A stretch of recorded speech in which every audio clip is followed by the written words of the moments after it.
It's a beautiful day here in Oregon. Some people like to go fishing or hiking or kayaking when it's sunny, but I choose to go sun in a cemetery.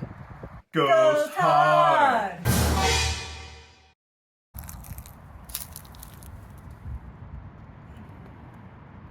I can't even really read this name. Stryker, maybe? Stryker? 1872. No, this one's a little easier to read. Strickler. Myrtle Strickler. 1863 to 1926. This is definitely one of the earlier pioneers here. So we're here just about 17 miles southwest of Portland, a town called Sherwood, which is along the original Oregon Trail. So we've got another pioneer cemetery. This isn't necessarily known as like one of the most haunted places in Oregon, but again, you've got some cemeteries that are heading back into the early days of white settlers in the region. And so we've got some very old potential here for some good haunting activities. So we're going to just see the history and enjoy the beautiful day and see if we can have some ghost talk back. Lillian Stanislavski. Yeah, World War II vet over here. 1917. Born during World War I, fought in World War II. Vietnam soldier here.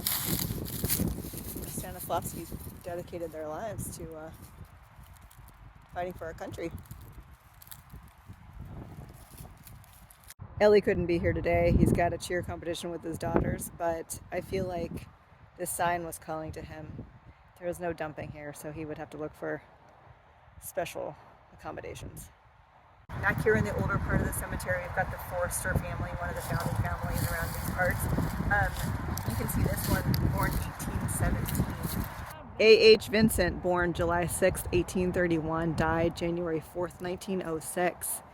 Probably one of the people who brought his family out here on the Oregon Trail.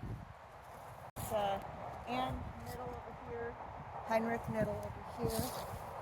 Going to another old corner of the Middleton Pioneer Cemetery in Sherwood, Oregon. See if we can get some of these friends to talk to us. Anybody from the Niddle family here with us today? Are you resting peacefully, or you want to make your presence known?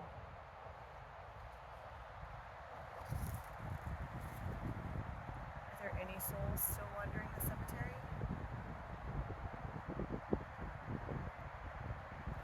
Now, we've been looking for the Hall family and the Smock family, two of the founding families of Sherwood. We haven't found them yet.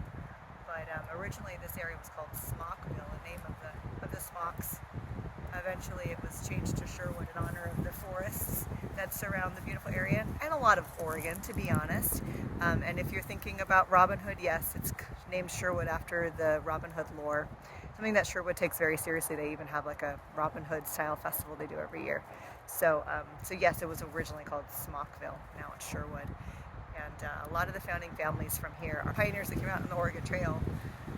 And so you see a lot of really old graves from the 1850s, 1860s, and who died like late 1800s, early 1900s.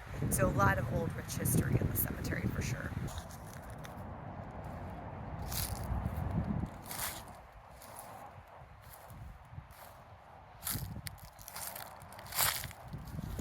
Margaretha Emmel and John C. Emmel. Are you here today with us? Is there anything you'd like to say? Do you like living in Sherwood? Even though when you were here it was called Smockville. You might not know that it's called Sherwood today. This just simply says Grandma. And then we've got F.M. Olds, born on the Oregon Trail. So as their family was heading out west, F.M. entered the world. Oh, wow. It's beautiful. You guys see that? Look at it. That's so cool. Is that a sign from the beyond? Beautiful. Very cool. It's a beautiful day here today. Absolutely gorgeous. The Hess family. This bench in memory right under this beautiful tree from Jean Hess Chilson. Loving wife and mother and dear friend. Are any of the Hesses here with us today? Beverly Scholl squeezed between Ida F. Hess and the other Hess family.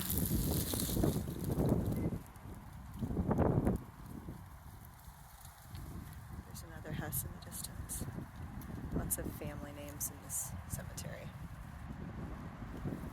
If anyone is here and wants to make their presence known, give me a sign.